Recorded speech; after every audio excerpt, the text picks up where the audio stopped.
Okay. Hi, friends. Welcome. Look who I have on the chat tonight. I got my friends. If you don't know, hi, Kelsee Briana Jai. And I got Glam Girl Chelsea in the house. Now, ladies, just in case if the fam doesn't know, Kelsee Briana, tell us about yourself. Hi, everybody. Yeah, like I am Kelsee Briana Jai, aka known as Kelsee Briana Bay, aka known as Kelsee Briana Slay, aka Dr. Bay. Like I have all the names. But I create beauty content here on YouTube as well as on Instagram. And Kiki Sweat is my girl. And then I got my other girl over here, my girl Chelsea. So I'm so excited to be here today with my people. Thanks for having me, Alicia, on your channel. Thank you for being here. Of course. Chels, spill a little something about yourself. Yes. Well, hello. I'm your girl, Glam Girl Chelsea. I also create beauty content here on YouTube and on YouTube. On YouTube and on YouTube. On YouTube and on Instagram. And on YouTube and on YouTube. Yeah. And on YouTube and on YouTube. I love to take product shots of my makeup as well. So if that's the type of thing that you like to see, you would definitely enjoy my Instagram. And I just love to share everything beauty. And I love these two ladies. They are they're fam. That is what they are. Chelsea, our timing is impeccable because our guest is ready to come on. Yeah. So, Kelsee, I'm going to give you the honors of bringing our guest in. Wow, I'm so excited to introduce this guest to you guys.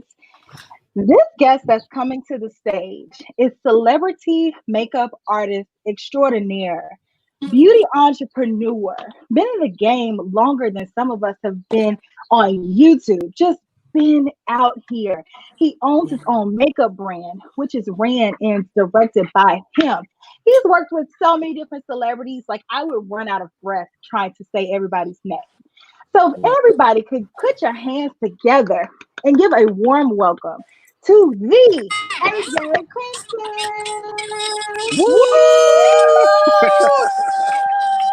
Hi. Come in. I'm here. I love this. Yes. AJ, thank you for being here. Hey, thank you so much. I appreciate it. Thanks for having me. How are you? Absolutely. Fantastic. That's good. Good times. Well, fam. Can you hear me okay? Yes. There's a little bit of an echo.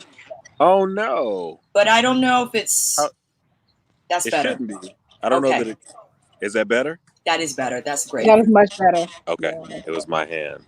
That's how it works. Sorry. No worries. Well, thank you so much.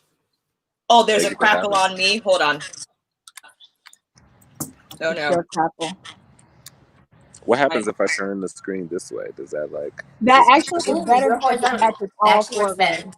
Okay, look at that. Come on now. Look at that coordination. I don't really love this angle, but that's okay. That background too. That is beautiful. I love that. You look like you are relaxed. I'm in my backyard. Oh, I love it. Yes. I love it. Come on. Backyard late. Okay.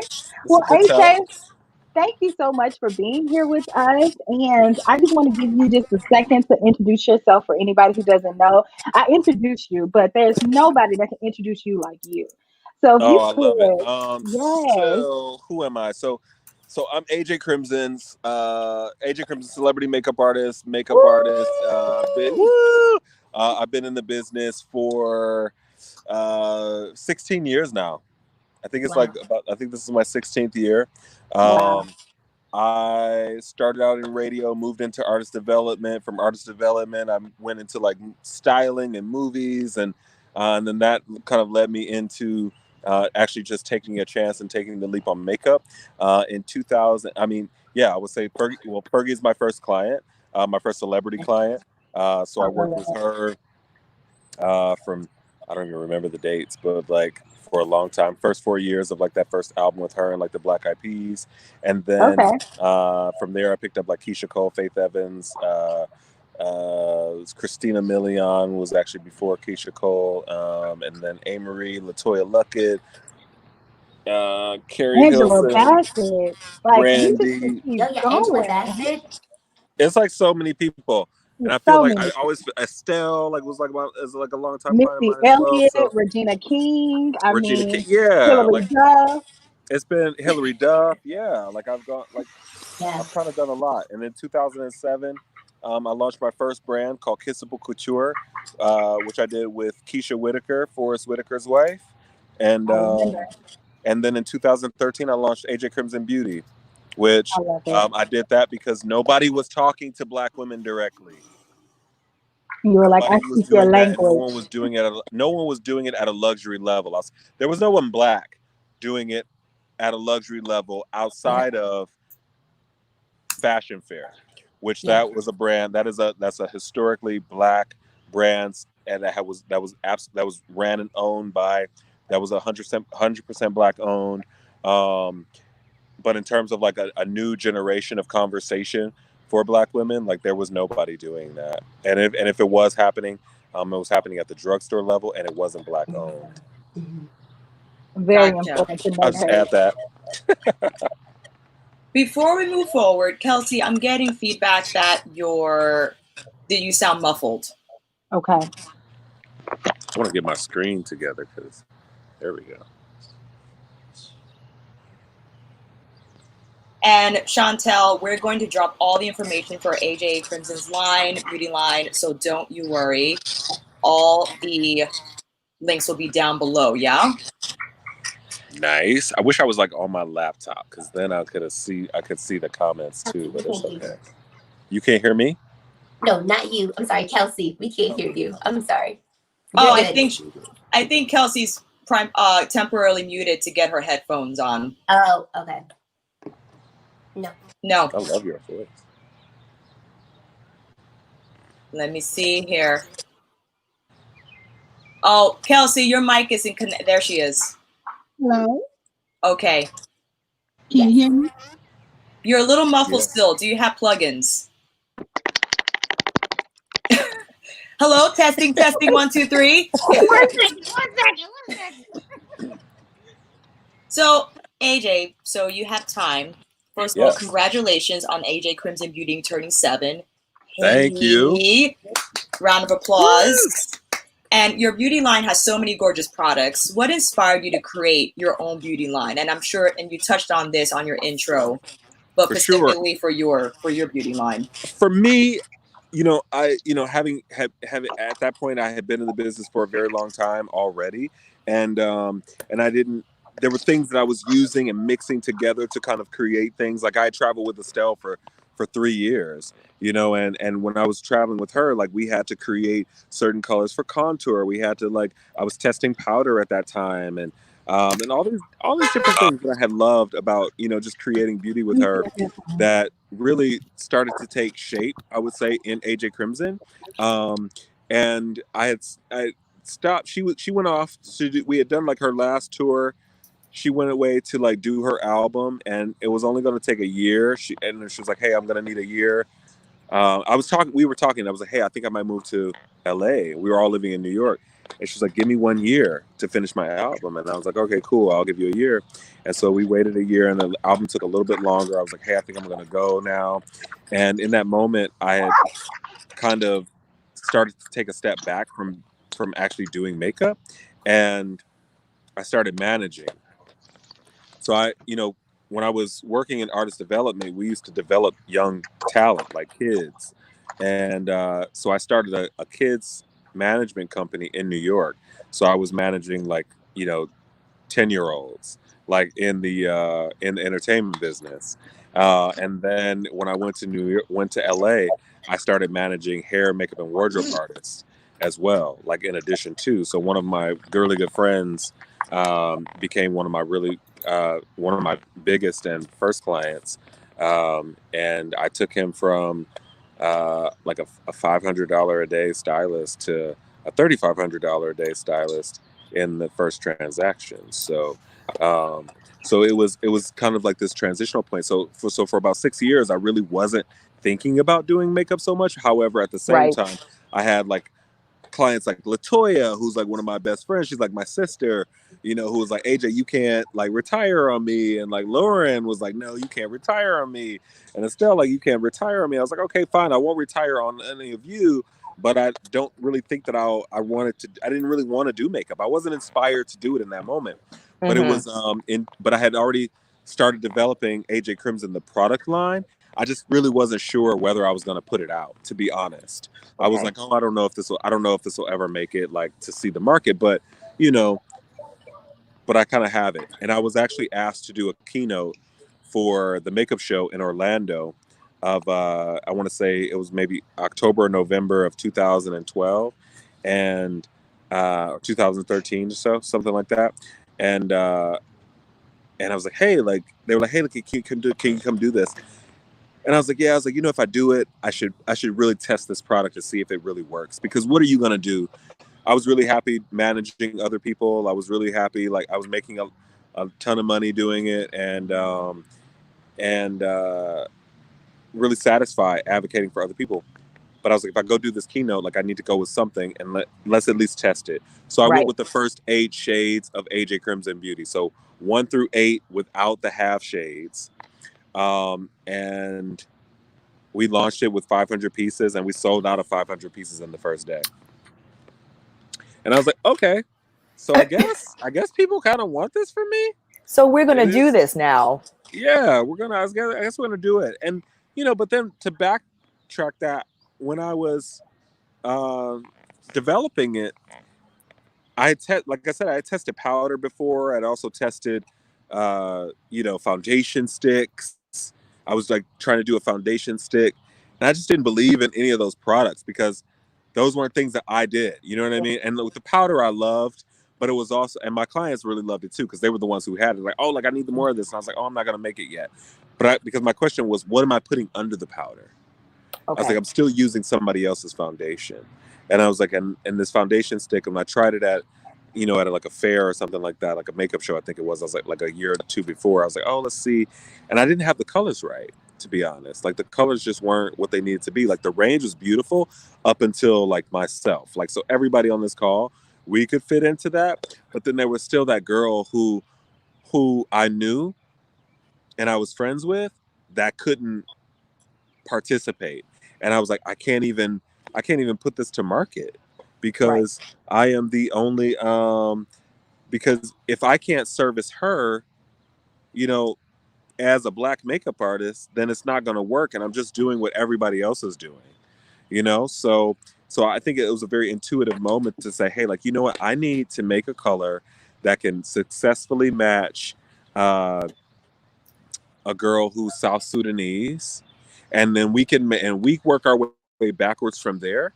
Then we can create anything because I already knew that I could do the other colors, but I was like, how do we get this one color right that nobody seems to be making? And the last time that I actually saw a color that even came close to it, but it's really more red, was like MAC. When I worked at MAC, it was a color called W9, I think, and it was like a very rich color that they discontinued a very long time ago. And maybe they brought it back. I don't follow enough to know, but that was the closest I'd ever seen to a shade that rich, you know. But again, it was very red, where ours isn't very red. So let me let you jump in. No, we love to hear it. I'm not going to talk so much because my sound is not great. But Kelsee, take it away. Wait, I had one question. We all noticed that you like to use a lot of cream. Can y'all hear me? Yes, I can. Okay, good. Okay. We noticed that you like to use a lot of cream products. Is there a reason why you prefer cream over liquid? Absolutely. You know, that was the thing also. Like when I was testing some of the other things, like, you know, I mean, so AJCrimson Beauty has been in business for the last 7 years. And I think that when we entered the market, we were entering right in the midst of everybody wanting to be matte.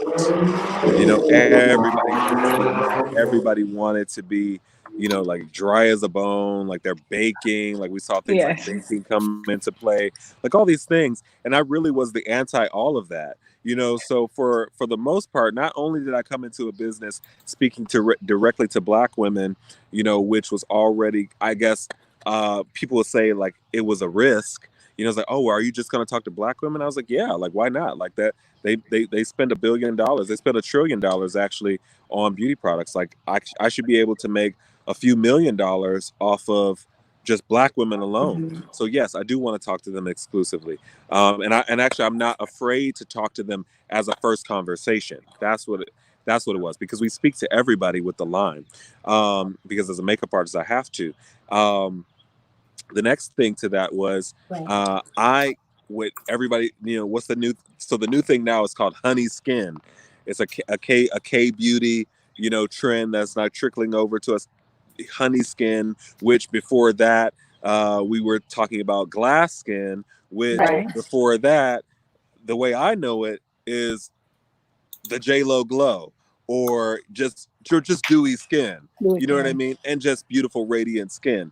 So, you know, I've kind of, I think that's the beauty of just kind of being a seasoned artist. You know, I've seen reiterations of the same thing. Like, and I think it's one of those things. I think it's just like getting older too. Like, you never think that you'll be the person that knows all the iterations of shit that's already happened, like past. And it's like, oh, like wow, I know this, I know that, I know that. I've seen it as this, and that. Good old So, clever you know, marketing.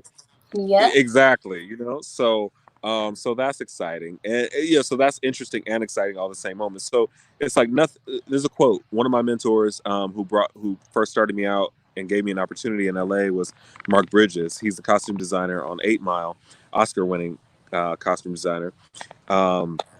He taught me, he said, AJ, nothing is new, only what's forgotten. And nothing is new, only what's forgotten.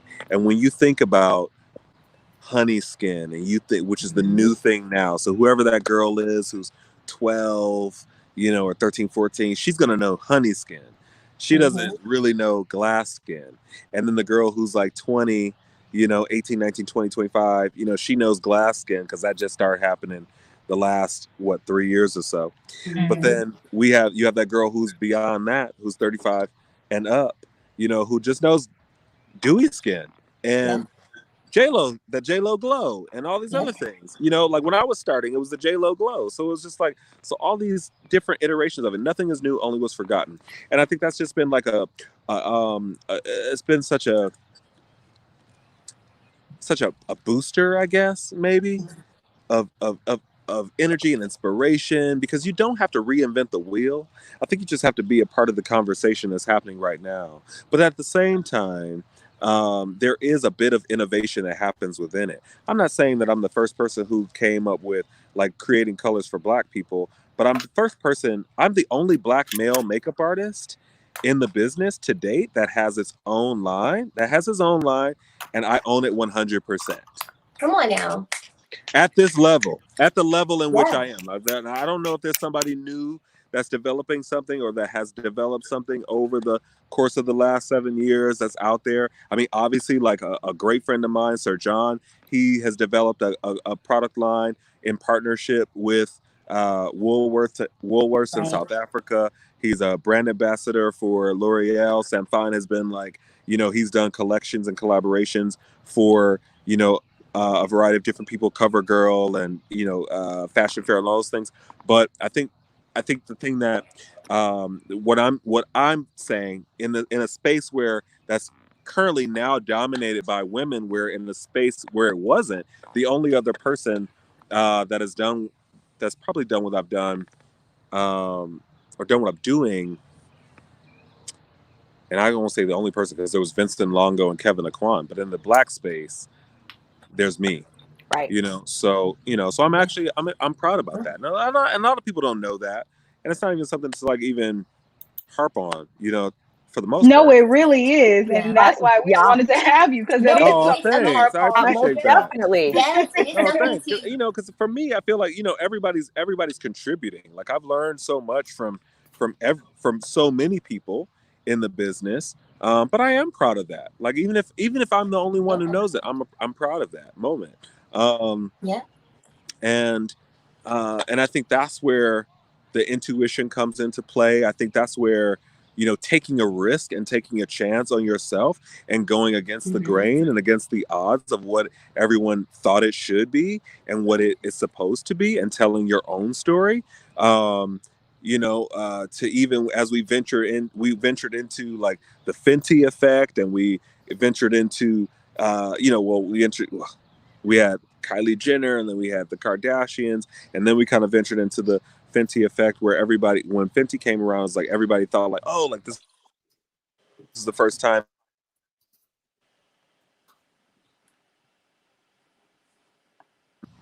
Sorry, somebody called in. It's like the Oh, first it's time okay. that people have felt like they've only seen like shades like this, like when Fenty came about, and I was like, no, like, well, wait, like, you know, that's not it. But I love her business as well, because I feel like at the time, you know, in 2013 when I launched, where I was inspired by huge billboards that I saw in South Africa, you know, of Black women like on Dove campaigns and in Revlon ads. And I was like, wow, like Black women in the States don't see themselves this large, you know, in advertisement anywhere. I want to be the company that does that. No. You know, I want to be the company that speaks to her directly. And I already have a relationship with her, you know, via Kiss of the Couture and other things. And I also have a relationship with many women across the board because of my different clientele and ventures. So when AJCrimson came along and we were able to do that, we were really ahead of our time. We were ahead of our time on inclusion. We were ahead of our time in diversity. There was Fashion Fair before us, but it was perceived as more of like your grandmother's brand. You know what I mean? But the thing that I loved about it was that it was Black owned, and it was in department stores. It was all in all of those places where we hadn't seen a product that was made by a Black person, owned by a Black person, and promoted by Black people and ran by Black people, pretty much in a long time. Because the only other product that a lot of people that I heard of talking about outside of Fashion Fair in that moment was like Black Opal, which was not Black owned up until maybe 2 years ago. You know, so for all of these years that you had, and yes, you had Black collaborators like Reggie Wells, who's a mentor of mine and a great friend, like my godfather and my grandfather, who helps to, you know, keep me, you know, inspired and in line. But then you also had like Sam Fine, who also is a great, is one of the greatest who have ever done it. You know what I mean? And really sets the bar for what it is to be distinguished Black makeup artist, makeup artists and Black male makeup artists within the business. Like he set such a standard and such a bar. So to have those examples and those references come along and then be able to kind of embody that and put that into a brand where I feel like, hey, like, you know, I buy a lot of luxury stuff, and, you know, I buy the Chanels and the Dior's and all those other things. And, you know, and I want to see Black women be able to do that outside of the drugstore. That's what AJCrimson was about. I love that. You know? And that's what I am here for. I love the luxurious experience, and you're right. That's why when you said yes, I was like, yes. Yes, I'm gonna do something. I'm gonna do something really crazy and zany right now, because she'll probably have to be like your next interview. But so I want to take a break because I was supposed to create this awesome video. Turn around, come over here, come over here. Oh wait. So this is my beautiful sister. Oh hey Hi. y'all. This is Melissa Butler, Hey y'all. the founder of the Lip Bar. She is like the epitome Hey of Kelsee like and Kinky Sweat. girl boss, Black girl magic. Yes. I can't see your name in the corner, but I hey, know, with girl. your cute black lace shirt. Kelsee. Thank you. When we talk about like the evolution of like beauty and like what it means to represent Black women in beauty, I feel like I'm excited about the things that I've done, but I'm super excited about the things that you've done, Melissa, because Thank you. yes, absolutely, because I feel like her voice, like the way that she's used her voice, the way that she's celebrated Black women, the way that she's celebrated. It's just a time. It's the thing we talked about. Like we're in that space of like these girl bosses, and like like she's taking things to the next level. And like I feel like, you know, That's when I think about like I feel like there's things that I've like tapped into and tried, but they couldn't translate as well as they could as me as the voice, but they were amazed. There are amazing things that happen because you're the voice of it. Yeah. You know what I mean? It's things that everything is like so like from the heart. It's from the gut. Yes. So people ask me like, what's the lip bar's marketing strategy all the time? And like, you know, a lot of businesses in crisis and companies were in crisis mode all last week. Yes. And like, we even had people asking us like what side we were on. And I'm like, what? Have you seen us? Like, do you know anything? Like, is that a question? Right. But, exactly. But my response to my team was like, just respond with transparency. Yes. Everything that we do is about being transparent. And when you lead with transparency and honesty, then it just shows up. Yeah. And so, yeah, but I appreciate that. And I like this color. Give me a hug. I love that. So also, please, you have to get involved. So, so one of the things that I thought was also really great, and one of the reasons why I also just like love Melissa so much, because she's always thinking forward as a business person. She's just created and launched a new platform called the Black Pact, and we are all taking the Black Pact. Can you tell us more about the Black Pact? So yeah, the Black Pact is a pledge of Black allegiance, and the goal is to get as many people as possible to commit to shopping Black. I 100% believe that through capitalism, we can actually eradicate a lot of the classism and the racial inequalities in this country by really just putting our money where our mouth is, essentially. So there's so many Black-owned businesses who basically try to get funding but can't get funding.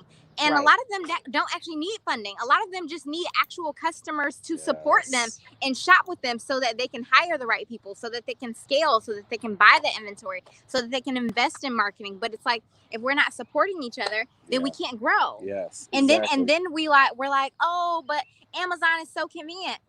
It's because we've made Amazon so convenient. We've given Amazon all of this money and all this power in their toolkit so that they can service us. And now it's time for us to really put our money behind those Black-owned businesses so that we can actually grow and scale and hire people who look like us. So yeah, it's called the Black Pact.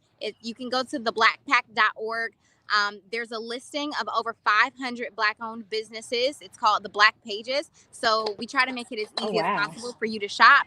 And then the next iteration will be like local businesses. So your grocery stores, your gas stations, your service providers in your neighborhood, Black-owned gyms, everything and anything. So yeah, follow us and take the pledge. Yes, I love you. For sure.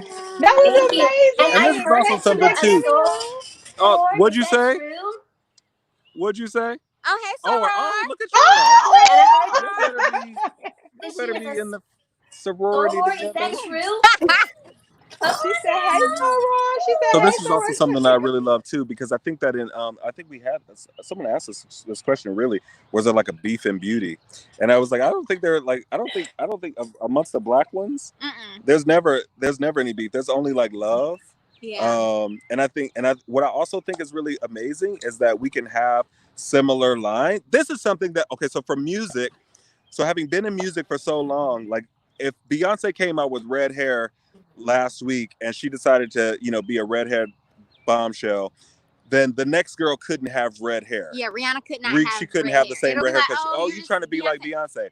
In our business, that's the people, though. That's the people. That's always the people putting people against exactly, each other. and we have to stop doing that. It's okay to shop. If you're shopping Black, I'm all for it. Yeah. I don't care what iteration of it is, whether it's AJCrimson, whether it's the lip bar, whether it's Colored Rain, whatever. It's so many. It's so Juvia's Place. It's so many. Like, you should be getting some of all of it, because the reality is that while you're racing out to and this is my thought, not Melissa's thought, but while you're racing out to support the Kardashians and to support the Anastasias and all these other people. Oh, Chocolate Girls Unite. No, Chocolate Girls could have been united, and you could be making $1 million businesses and brands within your own community. Absolutely. Because you spend trillions of dollars to do that. It's just about you having conversations with the brands that you believe in to say, hey, like, make me this. Turned Fashion Nova into $1 billion business. Yes, exactly. Fashion Nova made $522 million in 2019, which gives them like a a $2 billion at minimum, a $2 billion valuation. And it's like, that's Black people shopping there. Right. So why aren't we doing that with more people that look like us? Stop tearing our shit down. You know what I mean? When you could be tearing it up. If it's something about a Black-owned brand, you don't tear it up. Tear it up. Oh, sorry, we're back. I love it. If it's something about a brand that you don't like I had a conversation with a girl today. We had a thing. I was like, I'm so glad you brought that to me. Like, I didn't know that that's how you felt like 3 years ago, but I'm glad you said that today, because I feel like I don't ever want you to feel like that, but I'd rather you have this conversation with me so that I can correct it for the future, so that it never happens to you or anybody else again. You know what I mean? And I can create the things that you want, or Melissa can create the things that you want. There's just so many different ways and options that you can go about it, but like, you have to support it. You got to support your own. You know what I mean? Yeah. But I think that I'm super excited about the energy right now, because I think everybody is like moving towards buying Black, and they want to know, like, what are you doing for the community? Are you just posting this Black square just because you feel like you have to right now? So everyone is kind of like policing people, and I'm for it. Yeah, better like this way. Oh, Melissa, could you be better like that way? Hey, babe, we look better. That's so funny. Y'all were glowing in the first place. Thank you. For sure. Melissa. So I'm gonna let her go to her day, but you guys need to see her. You need to like support her and celebrate her, because she's doing like some amazing, dope shit, innovative shit. Definitely you know what I mean? Like, and she's doing shit that's like, I think she's doing things that basically, like how I said. Melissa. Can we grab that website again, the Black Pact website? Yes, the please. Black Pact. So it's the THE Black BLK Pact PACT.org. Okay, thank you so much, friend. And then the IG is just the Black Pact, spelled the exact same way. Okay, gotcha. I appreciate y'all. Thank you for having me. We appreciate you. Please come back. Yes, I love that. So good, right? That was amazing, AJ. Bye. Thank you. No, you're welcome. Like, I'm about it. Like, it's all love for me. You know what I mean? Like, I feel like I want to celebrate people that I want to celebrate everybody. Everybody that's doing something great and something awesome, because that's the thing. That's the only way that we're going to grow as individuals. It doesn't matter. I want her business to be successful, just as the same as I want my business to be successful, just as I want Sir John or anybody else. Like Morel Hollis, he has a new skincare line that he is promoting and putting out, and like we've known each other for nearly as least as long as I've been in the business. So I want to see all of those people like really be able to come up and make it in a way where you build us up to the point where we are doing $1 billion in business, so that we can now come back and be the new Estee Lauders. You know what I mean? Like AJCrimson Beauty can be the new Estee Lauder for sure. And now we are helping young people with new ideas and fresh takes on things, to create their own lines and to create things for their generation. You know what I mean? Like, because we're all growing, right? So, the things that, the girls that love AJCrimson, where, yes, I see AJCrimson as a 200-year-old brand, beyond me. That's still going to carry a certain echelon of clientele when we need a new Fenty. You know what I mean? We'll need a new, whatever the equivalent to Kylie Jenner is, but Black. You know what I mean? So that's my take on it. Wow. I want to be a part of like ushering that in. You are a part of ushering that in. Thanks. I appreciate that. You're welcome. Well, I hear a little bit of feedback. Can y'all hear me okay? I can hear you. Is it my feedback? Okay. I hope. What are the people saying? Sorry, I don't look. Let me let y'all run y'all show. Well, if you like, AJ, I'm more than happy to pull up a couple of comments here. We got say it louder in the back. Hi, Heavy on the Shy. Yes, Heavy on the Shy. That's it. And also, this is interesting observation that Macan, she's in Germany, and she had expressed that sometimes it's tougher to support Black businesses because of the shipping worldwide. She said it's hard to? Right. I guess certain businesses don't offer international shipping. Got it. So she always tries to support when she can when it comes to certain products. But I guess we ship worldwide. I think the thing also too, a a lot of times you just have to be willing to pay the shipping, you know, Right. like you have to be willing to pay the shipping to get it there. Because we can't offer you free shipping because we won't make any money, to be honest with you. Because I Right. just shipped something out, you know, just to Canada, and it was like $64, you know, and I'm shipping something to London, and I'm trying to get it as low as possible. But to be honest with you, you know, like I'm even on what the customer is paying, I'm still paying some of my proceeds to make sure that they get it on time, you know. So that's something as well. But I think it's going to those local retailers, sometimes small local retailers that we, not a Sephora or an Ulta, not on Right. that level, but like some of those community level shops that you can go to and say, hey, like, I really love this product. I would really love to try it. I've heard some great things about it. Can you bring it in? Because if you brought it in, I'd be able to support it. And I know I have friends that would be able to support it. And those are the things that I think that you have to do if you want to see brands like mine or like Melissa. Like, obviously Melissa is in, you know, Target, you know, Target stores across the country. You know, I'm only online, and I'm in small apothecaries and boutiques, you know, more high-end apothecaries and boutiques, which I like that space. But my next goal, to be honest with you, is like a Nordstrom or a Neiman Marcus. But it's going to take you, the viewer, to go to that place and go to the management, not the shop, not the person on the floor, not Right. go to the cosmetic manager, go to the cosmetic buyer, go send emails out, put it on their platforms to say, hey, why isn't AJCrimson in this store? Get AJCrimson in this store. Like, you guys have to advocate for the brands that you want to see in the spaces where you shop, because it's not enough for us to go, you know, and have a meeting and try to pitch it to these places, because they're not, maybe up until 2 minutes ago, they haven't really been checking for a lot of us like that, to be honest. And AJ, I had that same conversation in a different capacity last week or the week before last on my platform, where I said the exact same thing, where it's like silently protesting and silently not saying anything when you want change is not going to bring about change. It's like you have to be louder. It never works. You have to say and be vocal. Like, hey, I want this to happen. I want you all to carry this brand. I want you all to support this person. And when everybody comes together and does it, they can't ignore it. So that's the way to make the change. Like, I would So love, you're like, right. you know how many people I got who tagged me in the post about Sephora taking on, you know, 15%, like allotting 15% of shelf space to Black-owned beauty brands. Like, for me, I was like, Sephora, they absolutely know who I am. They know who I am. They've known who I am, you know, for a long time. And but it's also not. Is it really my responsibility to try to hunt them down and chase them down? You know, to beg for space on a shelf. I have to beg for space on a shelf, on a conversation that you've been trying, on a Black woman that you've been trying to get in your store for the last 7 years, and she's really only entered in there in a real way since you launched Fenty.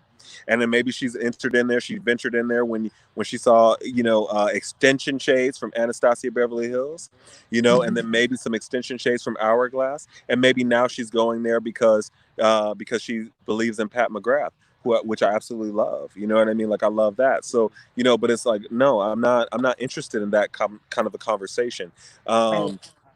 You know, because actually we do really well in the space that we're in, and it's you know, the headache is not as abundant as I've heard. You know, but in those spaces, it takes, if that's where you want to see AJCrimson, then you have to go and not tell me and tag me in it, but you need to tag Sephora in those conversations. You need to tag Ulta and say, because a lot of those organizations make it extremely difficult for small businesses like myself and other brands that are in my space to participate, period. That's just what it is. And I'm not interested in losing my shirt trying to compete, you know, on that level. Like, I don't need to be in 1,500 stores at all, to be honest with you. I need to be in 5 cities. If I was in one store in 5 cities that cater to Black women, I'm fine. And that's DC, Dallas, Atlanta, Detroit, Could you come to Memphis? It's the people in Memphis as well. Yes, absolutely. Memphis, Charlotte, Jacksonville, Charlotte, like places like that. There's a lot of amazing cities, but if I had to narrow down to 5, like it'd be within there. And I wouldn't even say Chicago over any of the places you would say. I mean, Jackson, Mississippi is a great market for me, to be honest. You know what I mean? But people don't talk, and I talk to those women because a lot of people don't talk to those women. Exactly. So I've always made it my mission to talk to the people who people haven't been talking to. So without going on a rant, you know what I mean? Like, you have to be the way Black women. I remember this when we started to see the change or diversity really become a conversation, and it was the launch of Marc Jacobs. They put out like a carousel of new foundations, and I don't know if you remember that. They put out their foundations, and it was people were like, "What is this? 50 Shades of." Oh no! Oh no! AJ, come back! Oh no, I'm back. Wait, can you hear me? Hold on. Can you hear me? I can hear you. We can hear you. I don't know why it's not. We I just don't know why don't my see camera's you. not back up. Hold on 1 second. I'm You trying got to it. get my camera back. Video. Oh, come on. Oh no. Charlie's Angels. Did it. Okay. Well, he's back. He's back. Okay. Back to our regular scheduled program. Here we go. There you are. All right, there we go. We just had a commercial break. It's fine. Sorry, it's a little commercial break. I had I have a call with my retailer coming up. What was I saying? You were saying about I know. I was like, oh, you were talking about having the conversations with people, with Black women that most people don't want to talk to.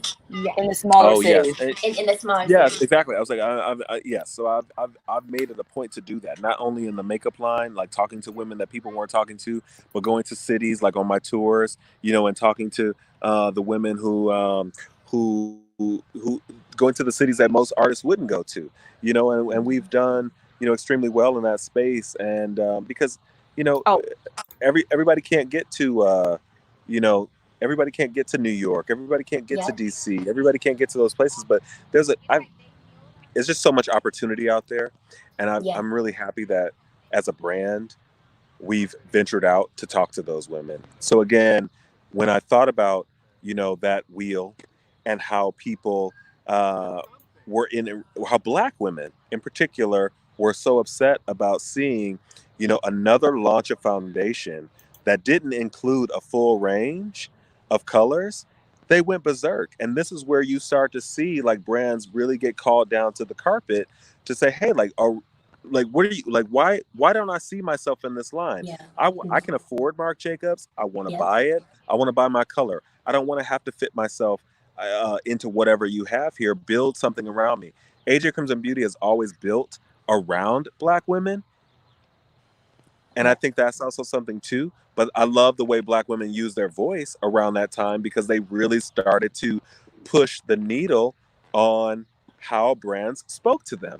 And it really made it made brands accountable. The same way that Black people are making people accountable now during our Black Lives Matters movement. You know what I mean? It's the same thing. I mean, when you think about what Sharon has done at Oma Beauty, which I thought was really amazing, how she's called people down to the carpet. She's called all of these major corporations. There's things that we've been saying, all along, but like now was the time to really exercise that voice to say, hey, like, you know what, how many Black people actually do you have in research development? How many Black people do you actually have in your marketing department while you're trying to market to us and put a Black face on it and maybe steal some colors from this brand and that brand and this brand to kind of create this line and then put a Black face in front of it, and then Black women are racing towards that. But then when they get there, it's like, oh, that actually doesn't really work for me. You would have known it didn't really work for her had you actually had some Black people in there to test it out and say that it didn't work. And hiring just an influencer to develop your lines or to develop your colors is not enough. It may be a start, but it's not enough. Agreed. Somebody said I'm brand new. I'm brand new to your brand. Does your foundation have a shade finder? It does not have a shade finder, but it is. And I like to think that it is pretty easy to match yourself in the sense of it's a process of elimination. You're going to see not 50 shades because you don't really need 50 shades. There's a core 12, and literally if you just look at the lightest shade and you look at the darkest shade, you can kind of narrow yourself down to the ones in the center. And we're typically 3 colors all over, so match from the center of your face and then work your way out. So you have your highlight and complexion color, concealer color, contour color, and warmth. What color would you say that I would wear? Okay. Let's see. For you, my dear, I would say you look like you would be like a number 4. I would say like I'm you're actually 4. wearing shade 4. I have shade 4 on today. Wait, you're number 4. Okay, so you're like a 4 in complexion. Yes. And I would say that for your highlight, you would more than likely be like a number 2. And then for your warmth, that glow that you have, I would actually use number 6. Unless you really love contouring, I would use number 7, and that would give you like a deeper, richer, like you just can't come off vacation. Kelsee, I would say that you look like a number 4. You are a number 4, but you could be a 4.5. Like as a complexion color, but I would, so for your complexion, I would do a 4.5. I would probably do a number 4 as your highlight, and I would also use maybe number 6.5 for you in terms of like your warmth. And then for Kinky Sweat over here, you are a 4 as well. I think your complexion is more. I would actually probably. I'm looking into the sunlight, but I'm like a shade lighter than Kelsee. Actually, okay, cool. Then I would say actually, I would use number 2 for your highlight, which would be like your concealer and like anything in the T-zone. Number 3 could be your complexion color all over. And then I would also use maybe, no, actually for you, I would use maybe number 5. I would use number 5 because I think that would give you just enough warmth to where the complexion would be like really just beautiful and even. So that's the thing. Like, go ahead. What were you gonna say? Kelsee's lighting is not as light, so Kelsee's actually a shade lighter than me. Oh, okay. Yes, I'm on my computer. That 2-3 moment is about it. Yeah, okay. I would agree with that. But the foundation is amazing. I purchased his foundation for the first time 4 years ago. It was actually one of the first foundations I purchased when I really got into makeup. And I remember thinking like, this is so silky smooth. And then I just repurchased it again because I had it for so long. And it is amazing. So I'm definitely going to go back and get my highlighting shade and my contour shade. It is perfection. I love it. I love it. Yes, face reading. Yes. Face reading. So AJ, I had a question for you. So Please. I was on your Instagram page and I saw where you were the makeup artist for the GQ photo shoot with Lauren London and Nipsey Hussle. Yeah. So I just wanted to know if you could share some memories about that photo shoot, since I think that was the last thing that they were able to do publicly together. Yeah. So if you could share some memories about being there and how that was. One of the last. Yeah, it was a really awesome day, actually. It was a really awesome day. It was super special. I think I've been working with Lauren since 2005, and also with Maisha, almost as long with Lauren. And Lauren is just so loyal and so just genuine, and she fights. She fights for the people that she believes in. And I think there's a lot of, where I've enjoyed that throughout my career with a lot of artists that I've worked with. There's a lot of people who don't enjoy that, who people, they're so, as an artist or the talent, they're just so excited, I guess, maybe to be on or to be in a position. They don't exercise their voice. And know their worth, to say, hey, like, these are the people that I'm rolling with. These are the people that I want to use, and they're capable. I think that one of the things that that I discussed with the hairstylists was that the question was, oh well, can they do editorial? Myself and Maisha was like, of course we can do editorial. Like, I mean, for myself, I started out in editorial. You know what I mean? Like, I started out in fashion and doing editorial fashion, so of course I could do that. May not be what I'm known for, but that, of course, I could do that. So one, I think that the fashion community needs to kind of not limit people, based on their own perception, and give people opportunities to really shine. So I'm thankful to Lauren for fighting for that and saying, yes, of course they can do that. And, this is how we're going to, this is how we're going to roll.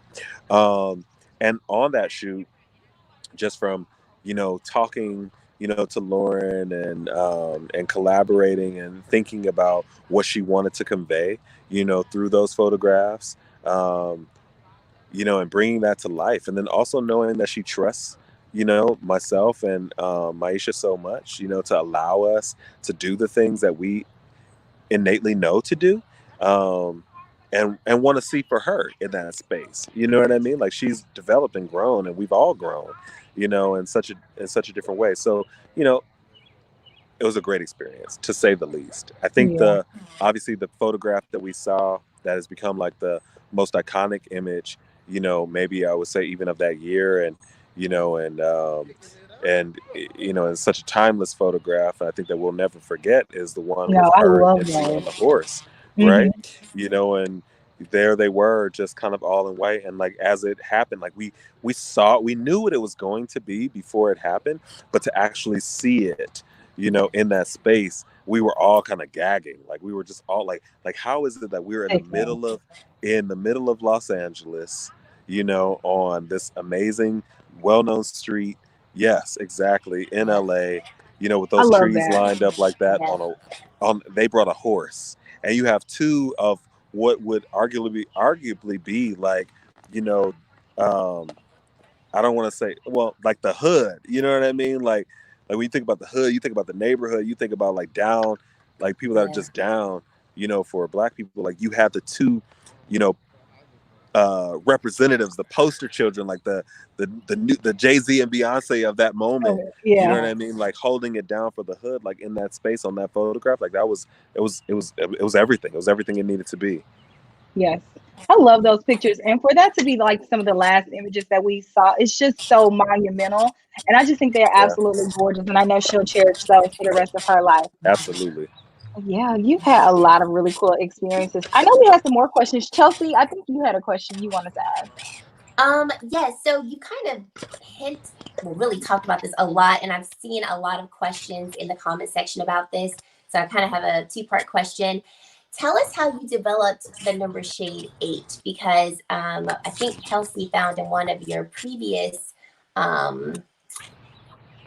commentary that you said that your number shade 8 is the deepest shade. It's the darkest shade on the market. It is the darkest shade out there. It's the darkest shade on the market. I've seen a couple things that have like tried to come close to it, but if it's been the benchmark, it's actually been the benchmark for a lot of people's lines, actually. Okay, so how did you create that? And then also, a lot of people are asking, do you provide samples? What's a really good way to shade match? And you've kind of touched on that, but a lot of people are just asking, like, how do I narrow it down? What's some advice? Is there a way to get samples? So with shade number 8, actually, what I can't get into how we developed it, because that is, I think, been the cornerstone of our conversation as a brand. But it definitely comprises and it thinks about beauty. It thinks about complexion in a different way than I think a lot of people have thought about it, which has so much to do with the way that the line's experience has been created, and it's been a lot of based on the manipulation of undertone and overtones, and I think that's something that I'm really proud that we've been able to do. In terms of samples, we don't have a sample program anymore. We used to do something called we used to have a sampler kit, but it's really challenging to produce. So we couldn't. It's not something that we could continue on with. Okay. But I think in terms of shade matching, if you'd like to figure out what your shade matches are, and you'd like to have your AJCrimson prescription written for you, a lot of times that's done by me. If you go to AJCrimson.com, you can schedule an appointment. I have if you go one of the banners, it says "Match Me Perfect" in AJCrimson Beauty, and you can literally set an appointment. It's a Zoom call. If there are no appointments available right now, you can DM me at AJCrimson Beauty, or you can use the email service attached to my Instagram to get in on, to kind of send a message to have us contact you back. I'll release some new dates, because I think we're all booked up for all the dates for right now, but we'll have some new dates in the coming days. But I'm always on Instagram a lot of times, and if you send a picture of yourself in like nice daylight without makeup on, then I'll match you in the DMs.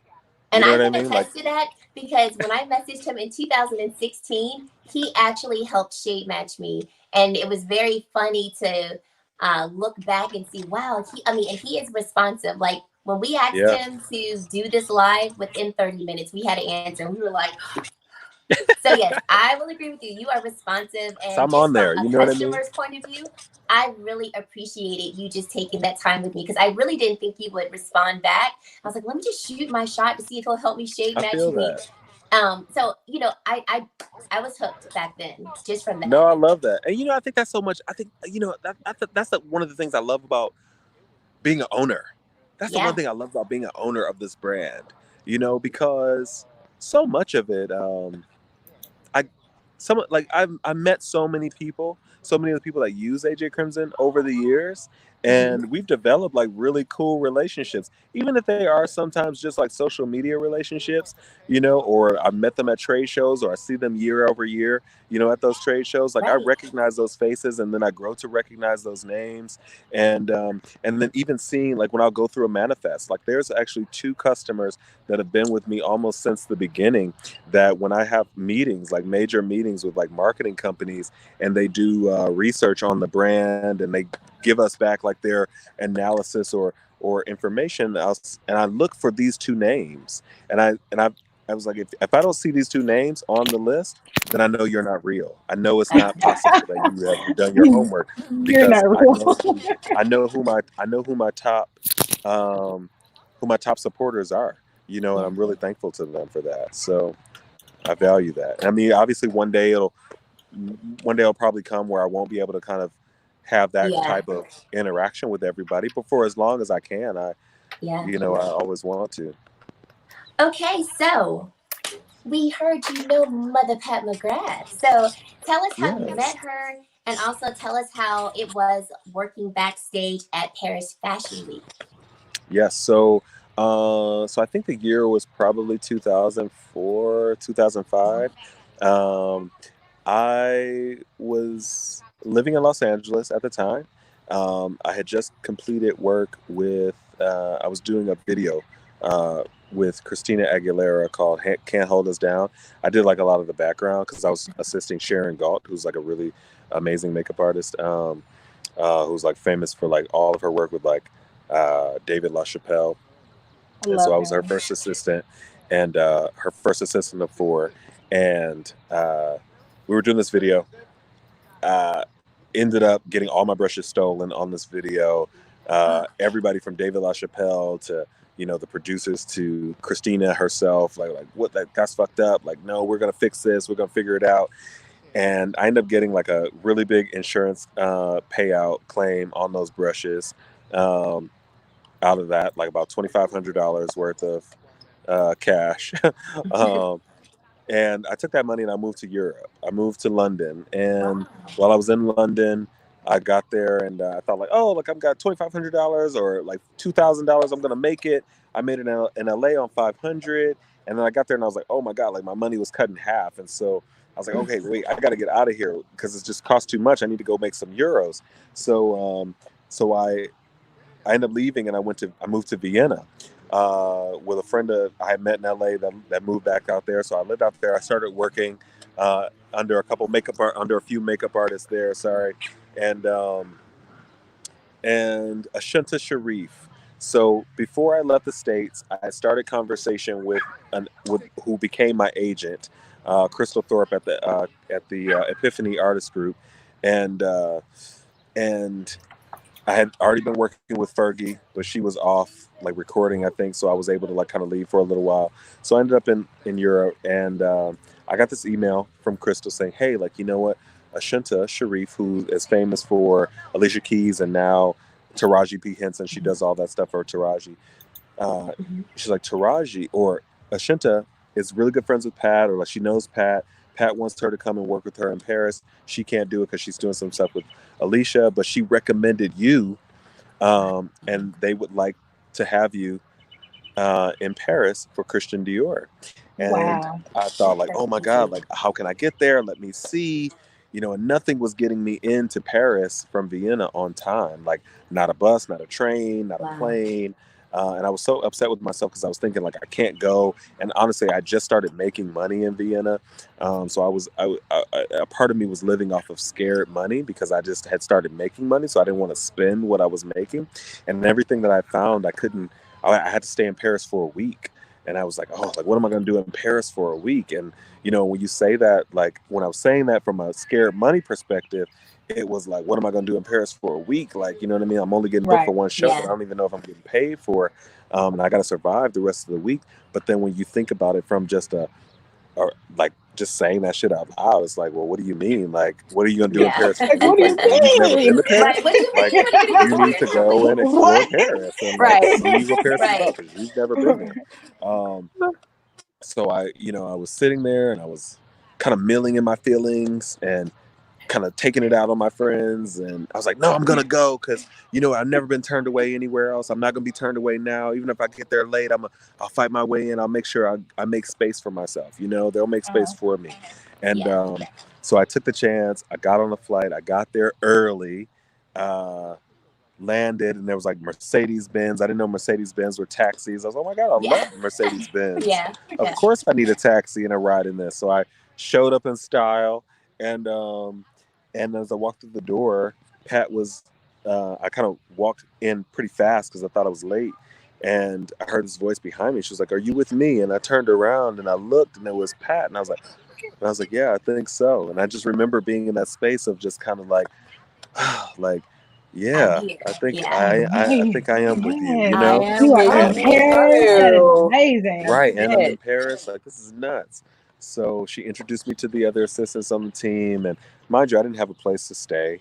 I didn't know where I was going to sleep that night or anything. I just knew I was in Paris. I showed up. That was enough. I'll figure the rest out later. Exactly. And I started to meet the assistants and meet people on the shoot or on backstage. And they were like, oh, like, where are you from? And I was like, oh, from LA, but I was in Vienna. They were like, oh my God, they brought you from Vienna.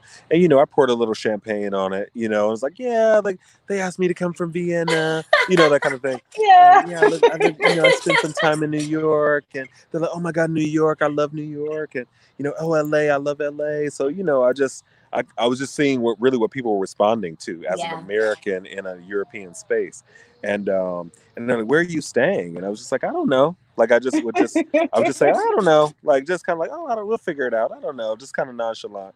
And by the time it was over, I created some camaraderie amongst a few artists, and they're like, hey, are you working on the other shows? And I was just like, yeah, I don't really know. Like, how would I know? I just know I was booked for this. And they're like, well, you'll get a call each night, and from her team, and they'll let you know what show, where to report to. She said, but we can't just let you, roam Paris by yourself. You know what I mean? So why don't you come and stay with us? You can stay at my place. They're staying with me. Yay. And then, you can, we'll figure it out as the days go on. And throughout, so I was only booked for one show that I was afraid to go and spend my money to go do. And I ended up doing 7 shows. I ended up doing, I started with Dior, Galliano, Yves Saint Laurent, Victor and Rolf, Hussein Chalayan. It was like 2 more. I can't remember. But it was, I think Vuitton, and it was it was amazing 6 days, 7 shows in 6 days. Woo. And the 7th day I was like, on my own to just discover Paris before I got back on my flight to go back to Vienna.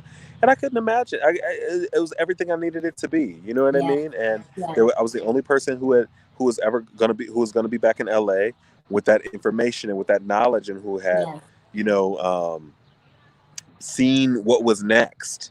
What was happening next. I met Renee Garns on those shows. I met Greg Brockington, 2 Black makeup artists. Those were the first 2 Black people outside of Pat that I had met that were doing like amazing stuff. And just watching them and seeing them and kind of being a little like getting schooled, by them, was a treat. You know what I mean? And when I made it back to the States, I made enough money in Europe to live in New York for about a month, to finance like living in New York for a month before I went back to LA. And then when I got back to LA, my agent had presented me with a check from Pat's team for each one of those shows, which I walked into thinking I was doing them for free, and she ended up sending me a check. So where I walked into it thinking that I was going to lose money and not make money, and what am I going to do in Paris for 7 days? I had to take the leap of faith, and go with what I had, give my best and give my all in whatever capacity I was needed, and give myself in whatever capacity I was needed, and it paid off. It paid off in a big way. So. The comment section is like going crazy right now. Everybody's like, "What'd you say? The who? Books. We need to hear more of this." Like, oh my God, so inspirational. It is. We got wow. Complete. Yes. I know, right? AJ, where is your book? We need the book. We need it. Can I tell you, I've been trying to write a book for many years, and I just haven't been able to. I think now's the time. I know you can. It's like when I was waiting. Format it. Say it again. When we were looking up the questions to ask you, it's like you've done so much. Yes. I still have 30 questions I could ask you, because seriously, you have a very interesting. Like, you're an interesting person. Yeah, but I can keep going. I just wanted to share a time check, fam. Yeah, so we're at 8:09. AJ, I don't know what schedule you are on. Another 30 minutes if you want. Amazing, because I'm sorry. Go ahead, Alicia. Go. You go, Chelsea. I got you. Go ahead. I'm here. I think we definitely want to hear. Yeah. If you want to share. Yeah. If you're dropping, we heard a little bit about the fact that you might be dropping a skincare line soon. So we heard. Who told you this? Who the told little birdie you on the this street who's just like, and then word on the street, and then so we also I am. heard that it's like magical. It is kind of magical. It's kind of magical. So I think the thing that a lot of so yes, I am all about the one thing that I love about my foundation is that it really does look like skin.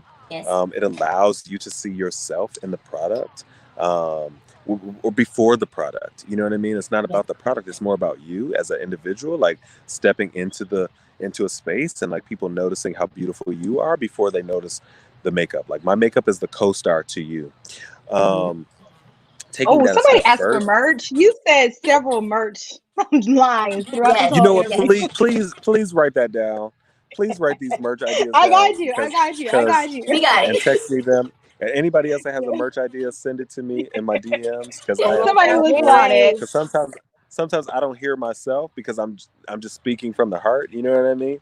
Right. We got you, AJ. And I want to know what resonates with all of you. Yes. And I think that the where the foundation is the foundation of our line, but there's also that element of the foundation of just like your skin. You know what I mean? Like, just like, what are we putting it on top of? Like, your skin is glowing. Yeah. Perfection. Oh, thank you. And I try to keep it that way. So I use a lot of really amazing products over the years that's allowed me to have this skin that I have, and and I think with anything, like just like with the foundation, it's a natural for me to do skincare is the natural progression of my line, you know. So as a makeup artist, to come out and do lip gloss, because I was buying so many lip glosses for all of my clients, it was a natural progression for me to make lip products, and make it in my way, in a luxurious way. You know, and then being known for luxurious skin, it was the natural progression of, you know, my career, course of my career, to create, you know, a product that gave, you know, people and that wanted to enjoy it, luxurious skin through my product. And as a connoisseur of amazing products, to create great skin for myself, because I very rarely, unless it's like to cover these crazy dark circles under my eyes and these sleepy Stop eyes it. that I Just stop have, it. you know, then I typically, you know, don't wear a lot of foundation or concealer, or my product rather, to do those things. But I do invest in like great skincare. So for about 2 years now, I've been working on different skincare offerings, and seeing like what kind of lived up to the things that I paid great money for. You know, like my moisturizer, you know, I'm known for using, that I talk more about outside of my own, is roughly about $400, and I love it for all. Like when I got into it, it was like waking up the next day with a new face, like literally. So I knew that whatever I created, it had to also give me that magic and make me feel that same wanting to spend that amount of money on it. And I feel like I've developed and curated a line of skincare products that that you're gonna want to just put on all the time. that you are just gonna feel like, oh my god, like let's just do that. Say AJ, it I again? think something's right here. You Go want like me to do this that? way. Yes. No, it was yes. something on your beard. I mean, you Oh, you can. know. You Oh, can. thank you. Yeah, Thank yeah, you. I yeah. can't see I got it. you. I got you. Thank you. Well, we're excited to see the skincare line, because I know it'll be flawless, and I'm just hoping we can get our hands on it soon. Oh no! Like it's like all these little things. It's like, can I tell you? Like I literally, I have like a whole nother launch that's coming. That's literally supposed to be like done like this week, and it's not done yet. Like there's so many elements of it that are complete, but like there's some key elements that aren't complete, that I'm just like, ugh. So I'm really working to, like my personal launch date for the skincare. I had a date on it, but I'm concerned that I may not make that date, but it will. It definitely. There's elements of it will be out before this year is done. So for sure. We keep an eye out for it. We got it, because we will be sharing it on our channels as soon as we can get our hands on it. So yes, for please sure. do. And it really is amazing. Like it really is good. I think that's the thing. Like it's, you know, I think that's the thing that people can always kind of rest assured with the line. As a person of color, you can, everything in the line will work for you. Even if you got the wrong shade of foundation, maybe you got one that was too light or too dark, you can always get a shade deeper or a shade lighter to adjust it. Like it's foolproof. So you don't have to worry about getting the wrong shade, as long as you walk into it not knowing that you're not one color all over. The lip colors, they work on every range, like the full range, from the deepest to the lightest of skin. And then with the skincare, it's going to work on everyone, from the deepest to the lightest as well. And because I don't create on trend.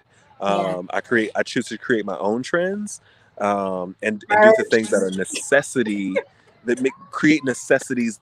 These are things that are necessities for me, to be honest. Like these are the things that I need. So if I need them in my everyday working career as a makeup artist, then I know that the women and the men that, you know, love the brand, they will use them around. And it has to work on every skin tone, because we were just always built on diversity and inclusion. Awesome. We can't wait. I can't wait for you to get it. Yes. I'm so excited. Absolutely. Someone asked, they said they're ordering something right now, but they need to know if you're coming out with something ASAP, since they are ordering from Canada.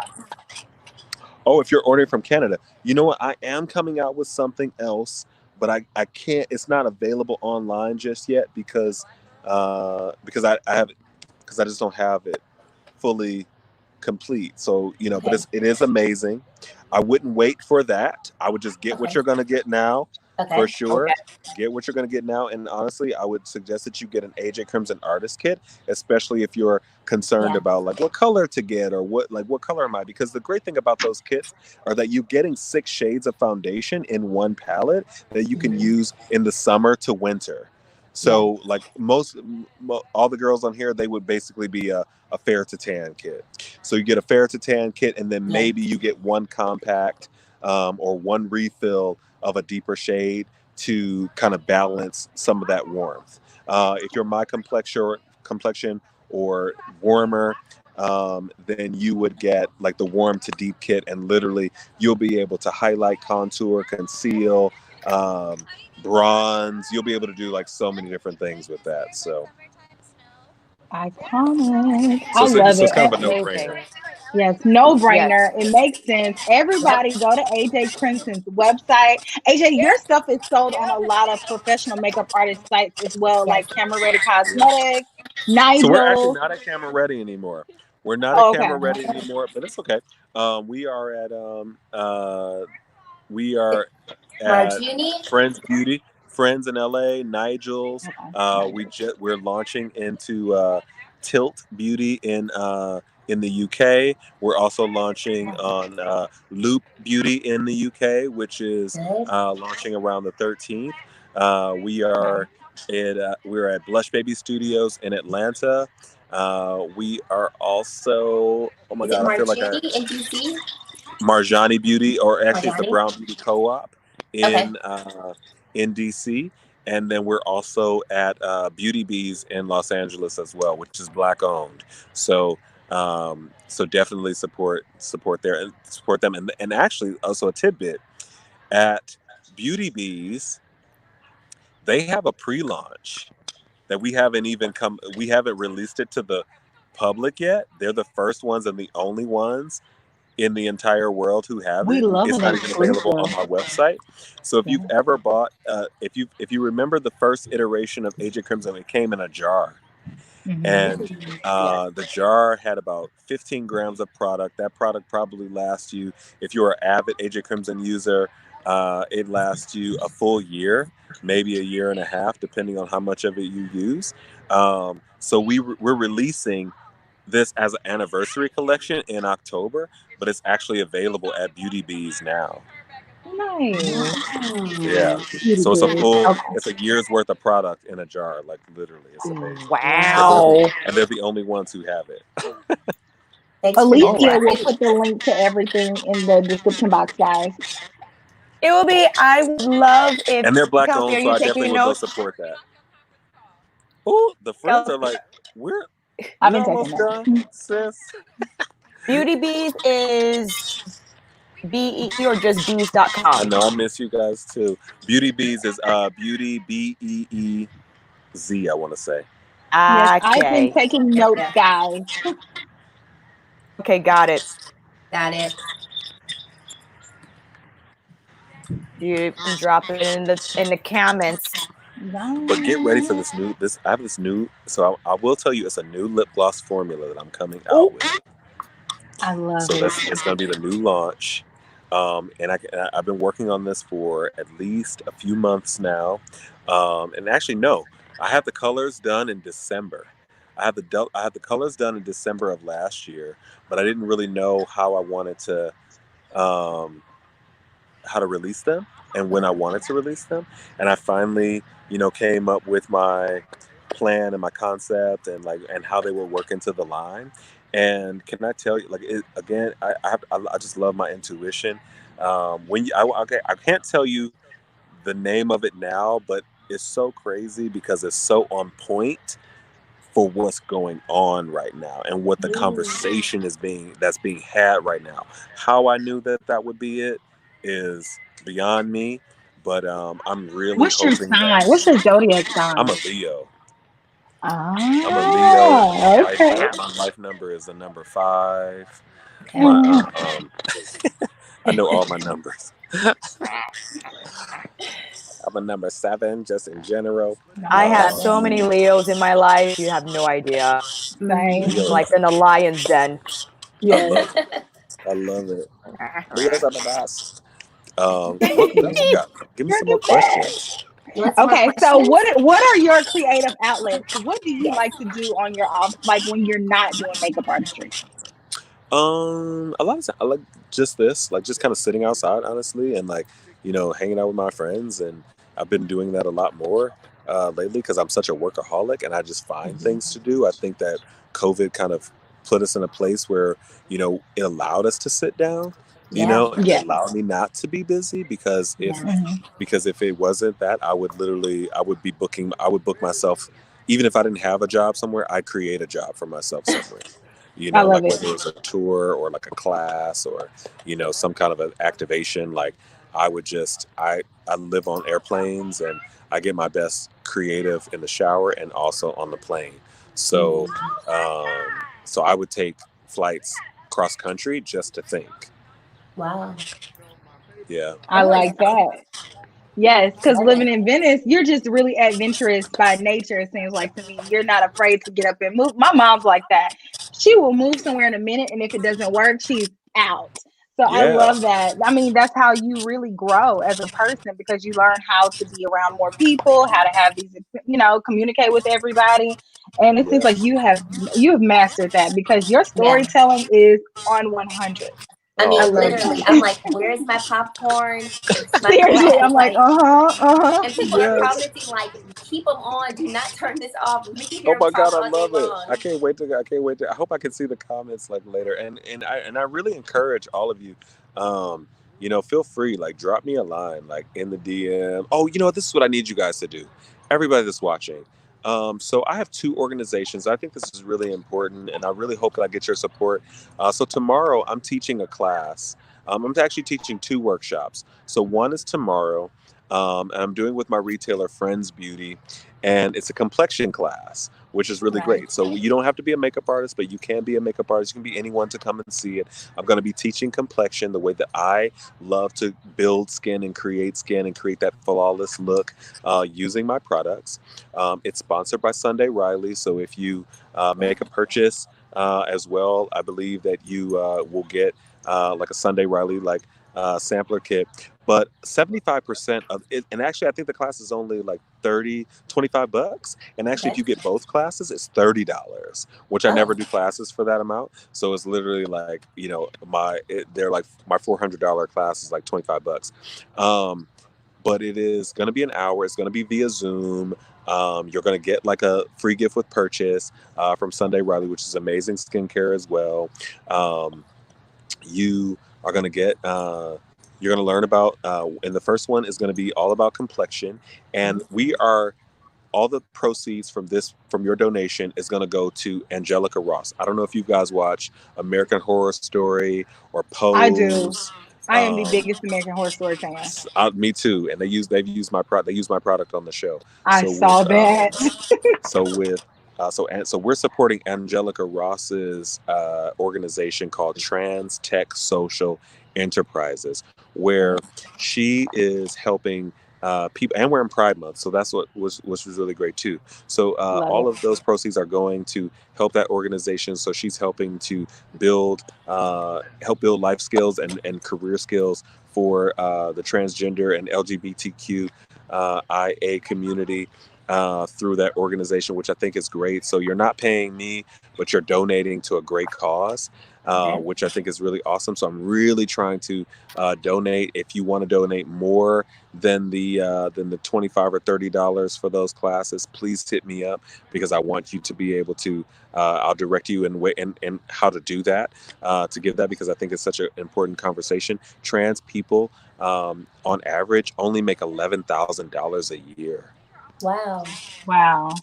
They only make $11,000 a year. Like I don't know who can survive off of $11,000. No one. Right? When a lot of our rents are like, that's rent for the year. You know what I mean? Like in some cases, if you're paying $1,000. In some cases, barely. Exactly. And then my second one, which is the one that you showed, Kelsee. So another organization that I'm really is supportive of and in awe by is a company called Humbl Hustlr, and it's Humbl Hustlr without the E's, if you notice. And the reason why they don't put the E on there is because a lot of times people don't see the effort that is put into building your brand or building who you are as an individual and just growing. You don't see all the effort that was put into becoming AJCrimson over this last 16 years. You just see what AJCrimson is to you face value today, and all the effort that it took to even put this show together. People don't see the effort that goes into that. So that's the premise behind that.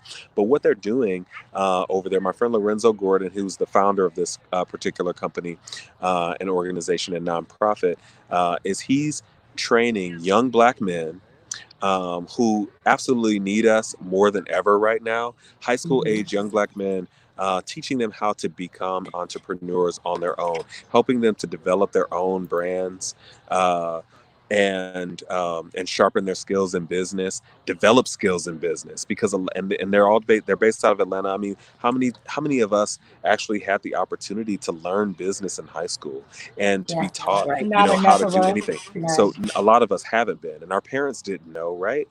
So here's a group of strong Black men within the community who are mentoring these young Black men and helping take them, out of what the confines of what the ghetto or what the streets are say that you're supposed to be, and showing them what they can be.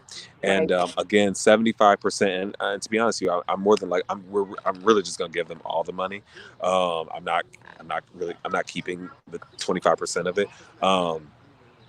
So you can rest assured that your donation is going to help these worthy causes. And I think it's really great that a lot of these organizations and people are donating to these huge nonprofits that we all know of, because they've historically been with us. But it's really important that we support smaller entities, just like we're supporting small business, support these smaller organizations who are making a difference on the ground level, and on a level that we can reach out and touch, that we can tangibly see the difference that it's making in the lives of a young Black man who is trying to be better and more than what the street is telling them that they can be.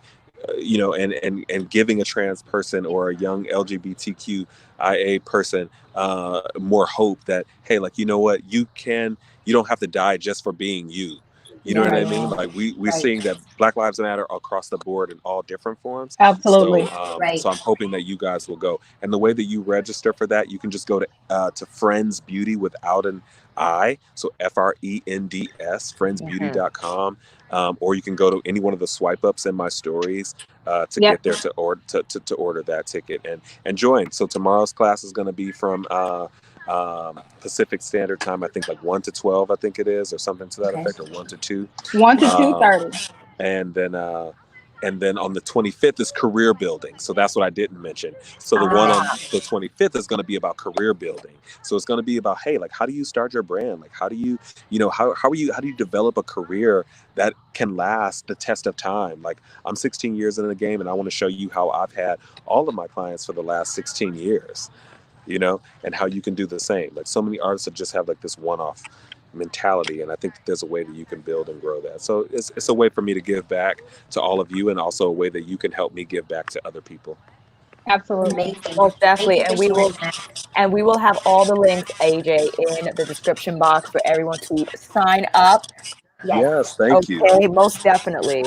This is so good. Keep going. What else? What other question you got? Okay, so let's see what else we talk about, AJ. Okay, so we have a question. So with you being so successful, I mean, your knowledge is just unmatched. What advice would you have for someone who's an up and coming makeup artist? And what would you suggest if they want to follow in your footsteps, not only with becoming just a global makeup artist, but also if they're interested in creating their own brand? What advice do you have for those type of people? And that is a loaded question. I want you. I know it wasn't so loaded. I want you to work on being the best you that you can possibly be. It's not about being the next AJCrimson or the next whomever else you look up to. It's about being the first you.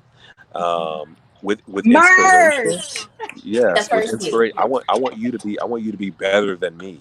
I want you, like, whatever I've accomplished to this point, and whatever I still have to accomplish, that I'm able to accomplish. I think the reason why I've been so successful is because I've always tried to be on the cusp and on the cutting edge of what's happening next, and not following what everybody else is doing on the left and right. Yeah. But looking at who I admire in front of me, and how can I build me in that light, but still staying true to what it is that I want to do and be, and following that instinct, and not being everything for everybody. You know what I mean? I think that's something too. Like, you don't have to be everything for everybody. If like my style of skin and the way that I do it is not loved by everybody. It's not wanted by everybody.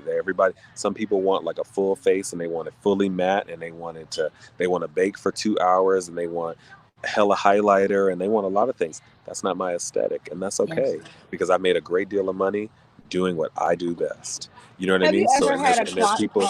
Go ahead. And I was gonna say, there's people who make a great deal of money doing what they do on that end. So you learn your lane, stick to your lane, be able to diversify in case you run across a client that wants something different.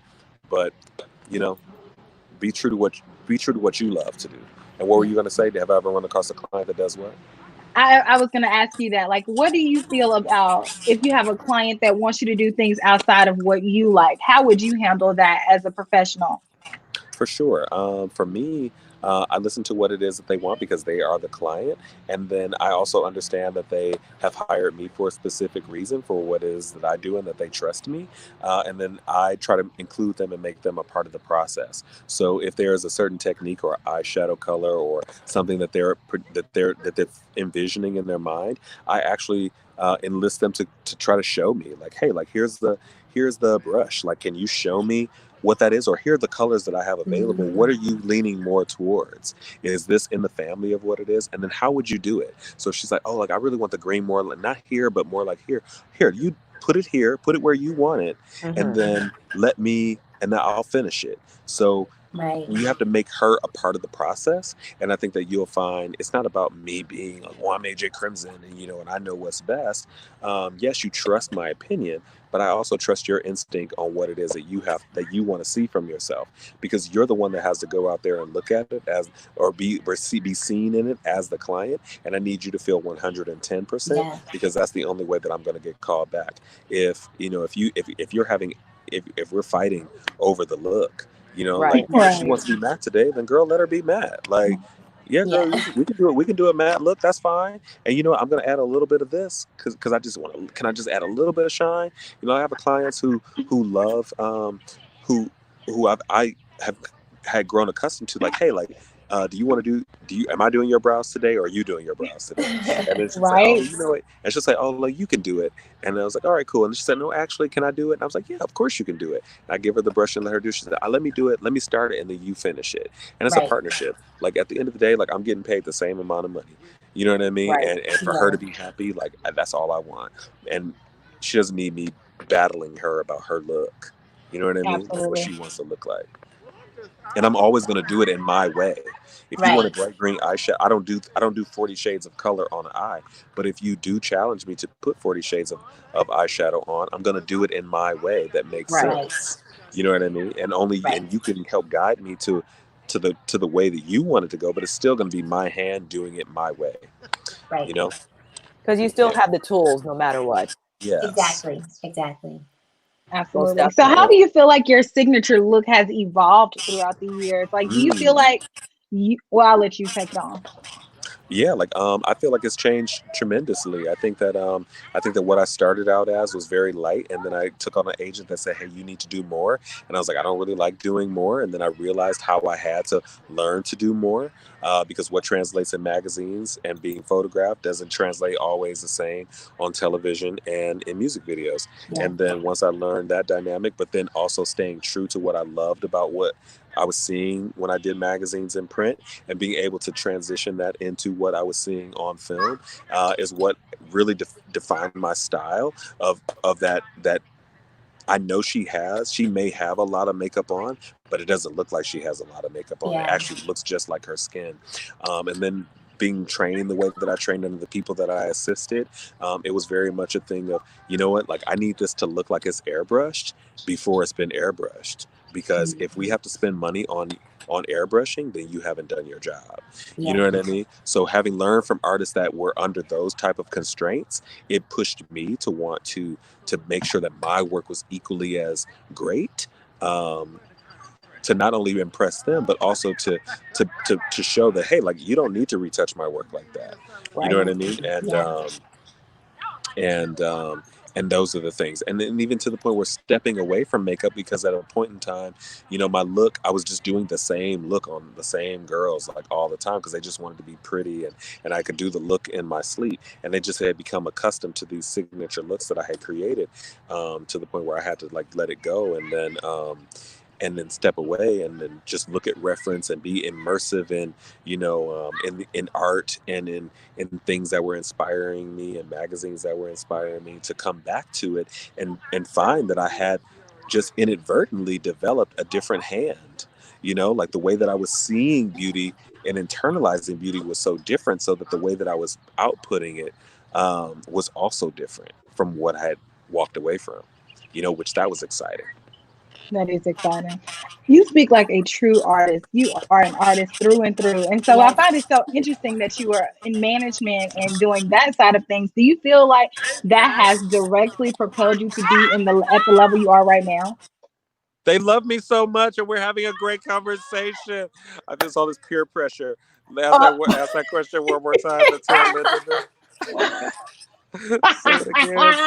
I said, do you feel like your management background has helped you get to where you are right now? I know it absolutely. has. I think that, I mean, I've worked in so many different capacities, you know, like from a waiter, like a busser at a restaurant, to a waiter, you know, in a restaurant, to customer service. I mean, in high school, I attended university at the same time that I was in high school for my last 3 years. And even in those experiences, dealing with older people as an extremely younger person, have all taught me a variety of different things. And when I was 16, I used to work at the at Ford Motor Company's world headquarters in the advertising and law department, and I learned so many things there. So all of my work experiences have played into the business that I have today, and into the businesses that I built along the way, from just being a business person, you know, like wanting to, you know, there's a definitely an artist side of me, like a performer side of me, but there's also a business side of me that I think my parents, you know, definitely encouraged and made sure was there. And then also just through my learning, my learning and being in those different spaces of being, I get, it sounds great, being an advanced student, has afforded me the opportunity to learn a lot. So so when I went into management for other artists and for my friends, really, it was more built on wanting to be an advocate for being an advocate for them the way I wanted someone to be an advocate for me. You know, so it was just like, hey, like, you know what, my agent is great, but I really wish she had fought for me like this in this moment. You know, so now that I have the position AJ. Say it again. Let me ask you this: do you still have an agent, or do you feel like it's necessary for artists to have an agent? I don't have one anymore because honestly, I do the job very well on my own. You know, I came into the business kind of doing it, but also I needed the agent to learn so much about how to value myself that I wouldn't have been able to learn if I didn't have one. But having managed other people, you know, and having done each capacity of that job, like I just kind of do it on my own now. We do it all in house. You know, I'll say that because I definitely have people that speak for me, but I also employ them as well. And I think on some level it is important for people to have management and for people to have agents. You know, when I first moved from Detroit, you know, to LA, like I created a company called Crimson Inc. that represented AJCrimson because I needed an agent when I went to LA and I didn't have one. So I created a personality that became AJ's agent at Crimson Inc. You know what I mean? And I spoke for myself on both sides of the fence as the artist, because you, as an artist, you have to be, you know, you always have to smile and you always have to be like kind of willing and open to do it all and get the job done. But then you also need that, but even when in that space, you know that, hey, like, you know what, this deserves a little bit more money, or this is not really what this job was entailed. And you need that extra voice on the opposite end to say, hey, like, hey, this is not what we agreed to. And, you know, or, you know what, he's totally happy to do that, but we're going to need X, Y, and Z in order to do that. I love that. So you were like, AJ needs more, and it's you on the other side. AJ said, and I'm like, oh my, and they're like, AJ, can you do this? I'm like, oh my God, yeah, I can Mr. totally. Crimson I'm saying, would like, yes, I can totally do this. But then, I was also on the other end, like, oh my God, AJ, we just had a conversation with AJ. He would love to do this, but this is what it's going to take to do this. Yes. So, I mean, you gotta figure out how to make that work, you know, in the beginning when you don't have those voices to speak for you. You know what I mean? Like, because who's going to do it? Like, and I never want to go to a place or be on a job where, you know, I'm there and I feel unhappy by the arrangements that I've made. You know what I mean? Because I couldn't, because I didn't speak up, or because it was inappropriate or seen as inappropriate for me to speak up. So a lot of times I think it is good to have like that other voice that can say all those things that you can't say as an artist, or that you shouldn't say as an artist. Absolutely. Yeah, I agree. Yes, because sometimes it is really hard to try to speak up for yourself, because it's like, yeah, you want just to be have the to nice make a guy. separate person. Everybody needs a Crimson Ink. Yes, everyone does. Yes, I love that. I've dealt with that too in the past. I also am a makeup artist, and so having to advocate for yourself is really difficult, especially if you're trying to, you know, have to go and actually be the person that's working with them. And, you know, sometimes that can cause tension. So having a third person, or, you know, somebody else, it helps. You need that. You definitely do. I'm starting to hear that feedback again. Oh, sorry. I hope that's not okay. me. It's probably me. I think I need to jump in on like one of my affiliates' lives, actually. Yes. But please, like, if you have like one or two more questions that I can answer real quick, I'll totally do it. For sure. So what? Oh, I'm sorry, Kelsee. No, go ahead. No, you go ahead. I was just looking through the comment section, so go ahead. Oh, what are they saying? What are the people in the comments saying? Yeah. Everyone's just saying facts. I can't wait to buy his products. Oh my God, I love him. Thank you. I love you guys too. I love him. There was another great one. He's so chill. Yeah. Oh, this is a great question. AJ, if you want to answer, how much do you think your tools change your art? Are you a tool person, or like you're a hands finger person? I'm definitely a tool person for sure. Okay. Like, I think that has it. I think tools and product. I think if you walk in with the right product, then you don't have to overwork yourself. You know, like I see so many people who try to dance around buying an AJCrimson artist kit, and they're like, oh, is there a dupe out there? Not really. There isn't a dupe out there. Like, there's nothing that compares to what AJCrimson Beauty does to the skin, period. Merch. So you can go get something nothing compares to AJCrimson Beauty. Yes, come on, write these down. You can go get some $6 foundation, or you can go get some this, but it'll never be that. And I think the tools that you use to apply it are equally as important, you know, as well. So, you know, I think if you put the money up, I'm just a huge advocate. Like, I've invested all of my own money into all of my businesses and all of my products. Like, I am the sole, investor in all of my things. And I do that for great reason, because if I can't spend my money on it and believe it, like, I can't expect you to buy it and believe it. So you have to invest your own money into the career that you want to have. You know what I mean? If you want to be known as the girl who shows up with, you know, $6 products in her kit, and you can only charge $50 a face, then that's the girl you're going to be, or the guy you're going to be, or the artist you're going to be. But you know what? If you come and you show up and you have high-end quality things that actually, where people, when they can go research and see how much that was, how much a gram of that product they put on your face. Like I said, my moisturizer is $400. My AJCrimson Artist Kit is $150. So I'm not showing up for less than $2,000, $2,500 to touch you, because the products that I use say that my the way that I value me and the way that I value my art is a career, not a job. We can all go get jobs. Don't back We down. can go get a job anywhere. Do not but back down. We're working on careers. You know what I mean? Exactly. And not that your rate needs to be, $2,000 or whatever for you to show up. But if you want to elevate, you have to elevate across the board, and part of that elevation plays into what's playing out of your kit. Exactly. Right. Yeah. It plays into what's playing out of your kit. Because girls with coins she's not looking for what she could go buy that easily from up the street on the corner. No. You know what I mean? Right. No. Right. She wants some research behind it. She wants some thought and some dedication and some all of those things. AJ, I want to ask you, what is the $400 cream? I know. So the one that I normally use is Natura Bissé Diamond Cream. Natura Bissé. It's actually like $3.98, something like that. But it's amazing. Like, it's so good. And I promise you, the one that I'm putting out, it is actually better. Come on. It's actually better. Well, we will wait. We will wait for you. Better. Patiently, not patiently, but patiently. Yeah. Most We are definitely. Most I love definitely. it.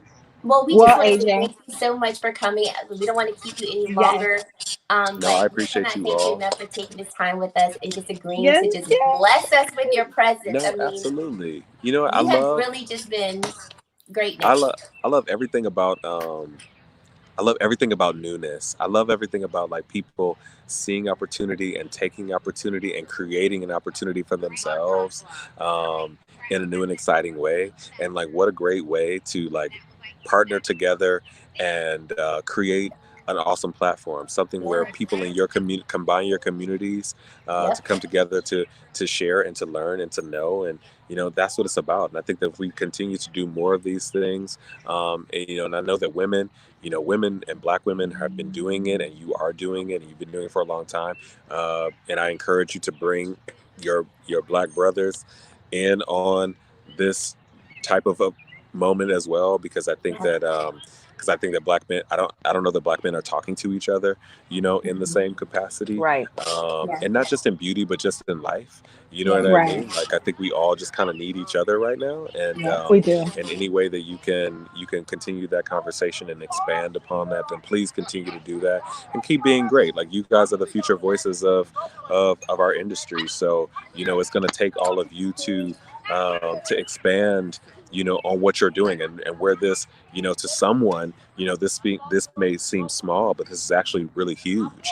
Like, it's not about you having 1 million followers each. I can guarantee you that, because the people that have 1 million followers each, those people aren't really listening. It's the people who are whatever following you have. That's coming to the table and that's showing up for you, that builds a business and that builds a brand. And I tell that to people all the time. I may only have 104,000 followers, but I have 104,000 buying followers, customers that pay for the things that I talk about, and they want to be a part of the things that I am representing, as opposed to 1 million followers that just want to see how cool it is to hang out and be like me. Right. You know what I mean? Like, there's a huge difference in that. So value every one of the comments that you have and every one of the people that showed up today. I appreciate all of you for spending a little time, like this hour and 45 minutes with me and us. And I hope to see you in the class tomorrow. And please, donate, hit me up so that you can donate. If you can't attend the class and you just want to donate, hit me up in the DM or just Cash App. I mean, just real easy. Cash App it to AJCrimson and put either trans social or Humbl Hustlr or just wait a minute. donation. Let me it's the $AJ Crimson. Yep, AJCrimson. And I will make sure that those dollars go there. And honestly, and actually, I'll do you even one better. If you donate if you donate $50, I'll send you some product. I'll send you some AJCrimson. Come on now. I won't charge you shipping. It might be a foundation, it may be 2 lip colors, it may be something, but you know, and do but I'll send you something. Yeah. Do you want people to donate this to your Cash App? Yeah, send it to my Cash App. Okay. Send it to my Cash App. Make sure you put your name, put your details in the notes on how I can reach you. Okay. So how I can get back to you, because the Cash App just comes through and I won't be able to find you because some people's names are not. Some people's Cash App names are not their names. So yeah. But yeah, dude, amazing. That'd be dope. Amazing. Thank you All right, so much. Oh, I know. You all can put hashtag BTB, and that way he knows it's coming directly from us behind the beauty. Yes. I love that. Oh, thank you so much, AJ. Whenever you have your motivational classes, is he there? Did he go? Probably. Okay. Sorry, I'm here. No, he didn't. Oh, no, okay. Can you hear me? Yes. Can you hear me? Yes, we can. Can you still hear me? Okay, cool. All right, so I don't know where my picture is, but you said if I have a motivational class, I do have a branding class, a build your brand workshop coming up that I'm planning for in about a month.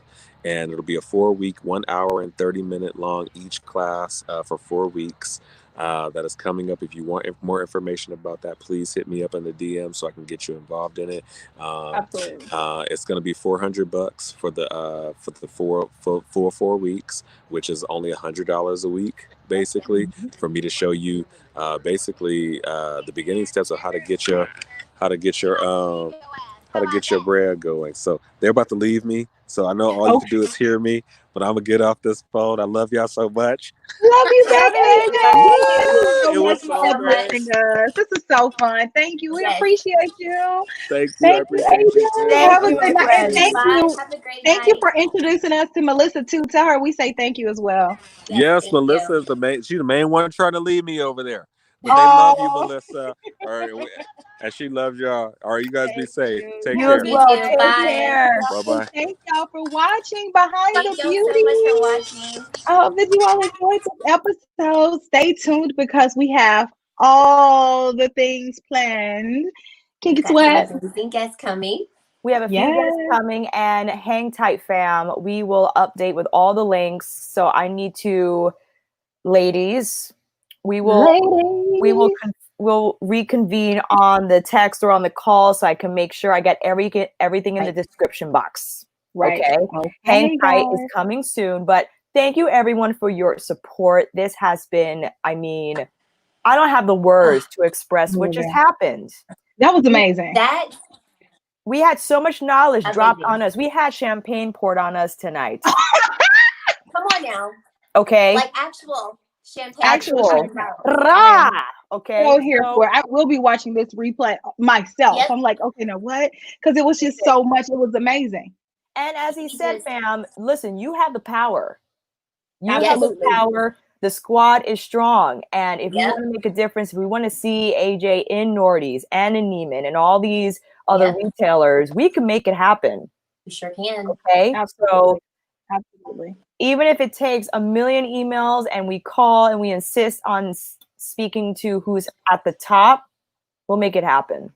Yep. And I know that we're able to do it because we started basically because of that. Because behind the scenes, when I had my live chat, I asked you all to just start contacting people if you want to see a change.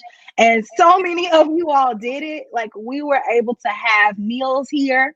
Yes. We are able to then have AJ here. So it makes a difference. Things that you may not know that are happening behind the scenes because you send an email or a message, it matters, guys. And we appreciate you because this opportunity is just everything. And we definitely are going to keep this coming and going because I just feel like this is just, I don't know, I just feel inspired. AJ just threw some life in there. So I'm excited to see it. Y'all know we're going to be talking about his products. Me and Chelsea and Kinky Sweat, like we are already ready. We're here for it. So. Okay, the Thrive levels are on. Come on, merch for Alicia. The Thrive level. Thrive levels are on. Thank you so much. All right. Thank you very much. We don't want to keep you for long. This will definitely be on the replay. Yep. And with that said, we will update descriptions, links, and we will see you all very soon. Kelsee, you're still having your chat on Thursday? I'm still having my chat on Thursday. It's gonna be me. We're gonna be playing with some Pat Mcgrath. I got this thing. I know y'all want to see some more looks. Okay. So I got y'all tomorrow on my chat on my channel, Kelsee Briana Jai. If you're looking for me, this is where you're gonna find me on the internet. Kelsee Briana Jai. Let me put on Instagram, on YouTube, on my Twitter that I don't use that much, but I have. Right. I'm a ghost on there as well. Facebook, Snapchat. I have a MySpace. What's up? Add them all on there. Kelsee, you got anything coming up? Not really. Just my regular uploads. Yeah. Okay, regular uploads Monday, Wednesday, and Friday. I think I am going to go live on Saturday because I haven't gone live in a while. Well, yes. Yeah. There we go. So we're going to see Kelsee on Thursday. I'll see you on Friday. And Kelsee, Saturday. It's going to be a trifecta, okay? Oh, we have a surprise coming. Actually, we do. We do. So yes, y'all will see. Yes, and we can probably talk about it on Friday afterwards. Yeah. Until then, everyone, take care, stay safe, be well, and the family will see you all soon. Okay? On the next Behind the Beauty. Good Stay night. tuned for another episode. Yes. Thank y'all.